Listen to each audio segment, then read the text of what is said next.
¿Cómo sigue funcionando la economía de los países donde hay guerra? Por ejemplo, Ucrania, las empresas siguen operando, el comercio sigue operando, las escuelas siguen dando clase, la realidad evidentemente sigue desarrollándose con la máxima normalidad posible, en donde no está ocurriendo el conflicto bélico en concreto, no sé, en Kharkiv o en los momentos en que está siendo atacado, pues no puedes tener una vida normal, pero siempre se trata de volver a la vida normal en las guerras, porque es una forma también de no derrotarte.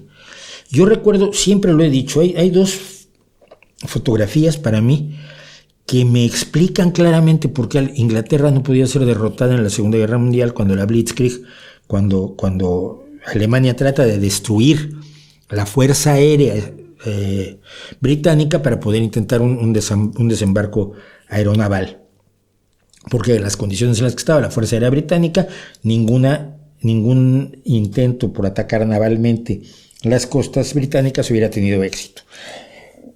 Y lo que pasó fue evidentemente que la fuerza aérea británica derrotó a la fuerza aérea alemana en la batalla de Inglaterra, que fue una batalla aérea fundamentalmente, pese a los bombardeos. Londres prácticamente fue arrasado, muchas ciudades fueron arrasadas, porque además los bombardeos se daban al azar, como lo hace ahora Rusia con Ucrania. Pero en los lugares donde había guerra, Londres estaba siendo bombardeado constantemente. Debajo del metro de Londres todavía puede uno visitar los refugios que se hicieron, aparte que el metro se usaba como refugios y había literas, ¿no?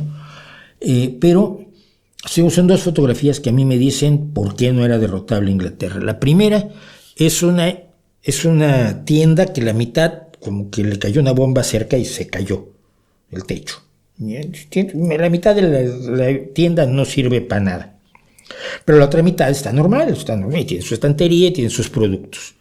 Y entonces el dueño de la tienda le ha puesto un letrero con una pizarra al frente que dice business as usual, el negocio es como siempre, y está en la puerta así esperando que lleguen clientes con su mandil, muy guapo. Y la otra es una casa casi totalmente destrozada.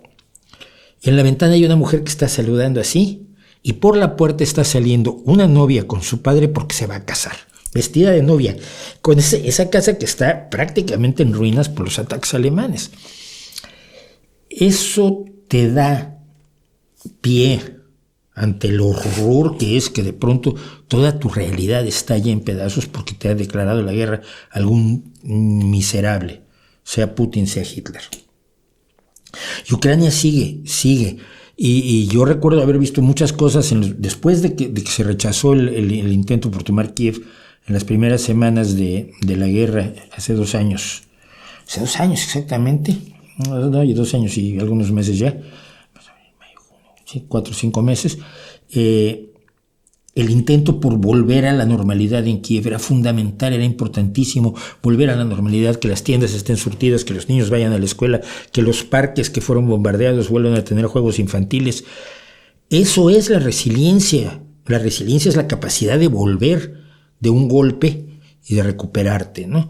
Y yo creo que Ucrania lo ha mostrado y muchos países lo han mostrado. No hay otra forma de hacerlo, no hay otra forma de funcionar, y las empresas siguen operando, muchas de ellas se reorientan al esfuerzo bélico, las tiendas siguen vendiendo, a veces habrá escasez de ciertos productos, pero tratas de aferrarte a la normalidad.